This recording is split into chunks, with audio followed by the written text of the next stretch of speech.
Really excited and really thankful to be here. It feels very surreal that so much has happened since the first time I spoke here 3 years ago. This is, like I said, the third time. The very first time I spoke at the Ignatian Family Teach-In, I spoke about a dream. My dream. The dreams of 65,000 undocumented students who graduate from high school every year and are forced into the realization that the American dream that they have heard about for years does not belong to them, simply because they are undocumented, because they were brought to the U.S. by their parents as children. Their story is my story. My mom brought me to the U.S. when I was 9 years old. It was a decision I did not understand and could not control.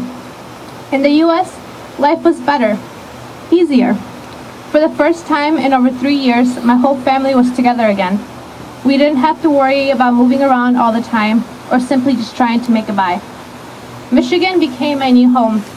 I learned English the way any kid would. I watched cartoons. I never felt different from any other kids. I am proud to know the national anthem, and my answer to "Where are you from?" is always Detroit. I feel American, but I am not. According to dozens of politicians, living my 13 of 22 years in the U.S. does not qualify me as American. Not knowing anything else besides my life back home in Mexico is not enough. And certainly, graduating from an American high school and working my way through the University of Detroit Mercy and graduating as valedictorian is not enough. Because even though I feel American, I have a dark secret. My parents have always told me not to share my secret identity with anyone. Who knows what could happen if anyone were to find out. So 5 years ago, while all my friends were applying to the college of their dreams and making plans to move out, I secretly questioned if college at all would be possible. In most states, like Michigan, undocumented students cannot get financial aid, and many schools will not even accept us. The college of my dreams told me to fix my status and then we would talk. The admissions counselor literally took back the scholarship packet from my hands and closed the doors to my hope of a college degree. Thankfully, my parents are very pushy and very helpful. They motivated me to keep researching, and that's how I ended up at the University of Detroit Mercy. But it wasn't easy. Each year brought a whole new challenge. The question of not knowing if I would be able to afford another year of tuition sunk in at the end of every semester. What was especially difficult was hiding all of this from everybody I knew. But during the middle of my sophomore year, I was invited to be part of an immigrant rights group, focusing particularly on the DREAM Act, a legislation that has been around for over 10 years that would grant students who graduate from high school a chance to fix their status if they go to college or the military. For the first time in over a decade, I felt free to talk about how hard it was to live a double life, and how much it hurt to be viewed as a criminal, to live in fear, to live in the shadows. From there, I became more involved in transforming the perspective of what it means to be undocumented. I attended dozens of rallies and spoke and protested to pass the DREAM Act and stop deportations. I protested outside the Hart Senate building and marched around the White House. I saw people I personally knew get arrested for doing sit-ins in order to get our message across. Immigrant rights are human rights. We got really close in 2010. The DREAM Act failed by only 5 votes in the Senate. But hope is stronger than failure. We kept going, focusing on smaller victories and continuing to educate people on why I just can't apply to be a citizen. One of those victories came just this summer. It's Defer Action. But not many people know how it actually came about. The week before June 15th of this year, and dozens of Obama campaign offices throughout the country, we staged sit-ins that were expected to last for at least 5 days. Back home in the Dearborn campaign office, 5 students dressed in cap and gowns walked in to deliver hundreds of support letters asking President Obama to sign an executive order to stop the deportation of DREAM Act eligible students and grant them relief. They then sat down and refused to leave until something was done. This happened all over the country. While they were inside, I, along with other supporters, stayed outside to draw attention from the people drawing by. We stayed there till 3 in the morning that night. We wanted to make sure that 1, they were going to be okay spending the night in a campaign office, and that 2, if the cops did show up, there was going to be somebody there to document their arrest. The next day, we returned at 6 in the morning to bring them food and support them from the outside. The office was forced to close down for the next 3 days, and again, this was happening all over the country. Obama could not afford to have so many campaign offices shut down at the same time. So on Friday, June 15th, the announcement was made.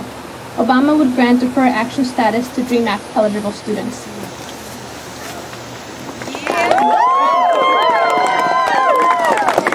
Although it is a victory, it is not the DREAM Act, and it's not immigration reform. It is a very limited, very strict policy that only applies to a select group of people.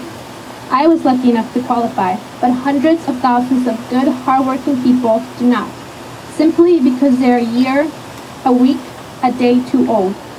It is unjust. Since graduating from college in May, I have since moved to Milwaukee, Wisconsin, where I am a JUSTA volunteer.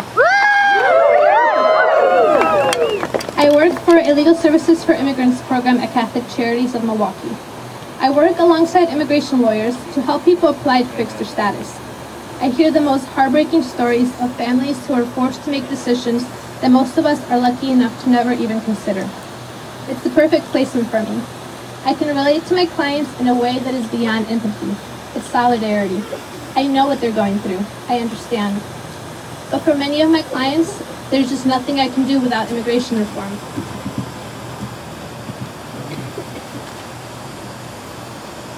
I think about my situation and how blessed and fortunate I am to have so many opportunities. I think it is unfair that in a few months I will be able to drive and work and live a normal life, but many of my clients do not. I feel privileged in a way that aches. Our immigration policy is so broken that I've had to look somebody in the eye and say, I'm sorry, but there's no way for you to fix your status. You'll never be able to get your papers. This work breaks my heart, but it also empowers me. I want to be able to help others in a more complete way. But I need you, all of you.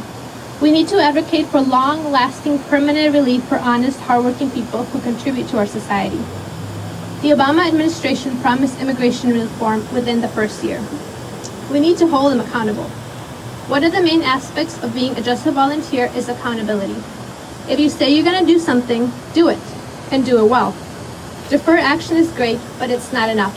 It's only a 2-year work permit given to a few people who qualify. I don't know about you, but I refuse to accept the notion that a 20-year-old kid is more deserving of the right to work than the parent who has labored for years to put that same kid in college. We believe in the dignity and worth of every human being, and we need to remind our politicians of that. We need to remind them of the values they seem to have forgotten, and of the responsibility that comes along with being an elected leader. So I ask you, if you believe that immigrant rights are human rights, to go back and research your representative, send an email, pick up the phone, and share your views with them. Let them know about the injustice. You are the one who has to open their eyes. The families of 65,000 undocumented students are depending on you. Thank you.